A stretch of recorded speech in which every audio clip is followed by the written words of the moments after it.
والبدر يحكي ما سناء فاقه.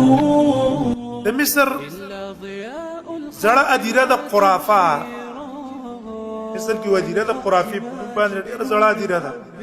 زمونږ ستاسو په دې علاقه کې د عبدالرحمن بابا ادیره ډېره زړه ادیره ده. دې کې څوک کرتي به مړي د پنچیوي ښخ شوي وي. دا قرافه ادیره ډېره زړه ادیره وه. د دې په خوا کې نو دوه کسانو په یو دیوال باندې جنګ وو. یو تن ویل چې دا سیسه زما ده، بل ویل دا زما ده. الله تعالی او تاغه دیوال کې یو خخته او تقویا کړه. ته ویل زه دې چانه ستاسو پرنګ انسانو دنیا کې ګرځیدم، مړ شوم، د خرافي پادیره کې عزت دفن شوم، او بیا دونه حد په ما باندې راغی چې خاورې شو، زری شو.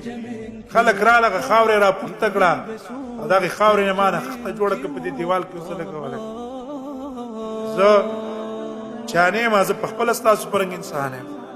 پیز موږ دغه حال ته ورسېږي. ادیرې نه خلک راشي کور د پاره خاوره پکاري راوي کوي په هغه را کنولو کې اوس موږ اجزا لاړ شي، یو ځای ته لاړ شي، بل ځای ته لاړ شي، تبدیلي مو شي.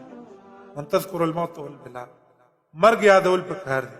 رانشي دې بدن چې 24 غنټې د دې په خدمت کې موږ لګېدلې، قبر کې خوستلی شو، د قبر کې خوستو نه وروسته یا 15 ورځې پس یا 10 ورځې پس یا میاشت پس دا بدن استخاوري شي.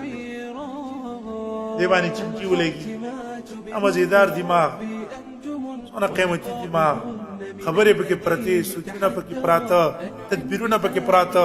دغه دماغ کې وزن ستاسو چمچي ولګي، څونه مزیدار سترګې دي. د دې سترګو کې وزن ستاسو چمچي، وګونه کې وزن چمچي. دا مخ دا غوښه هم ختمه شي، ډانچه غوندې کې به پاتې شو. هغه ډانچې نه به د انسانانو نفرت پاتې کېږي، یره به پاتې کېږي. دا ښایست او ډول به بیا زموږ ستاسو ختمي.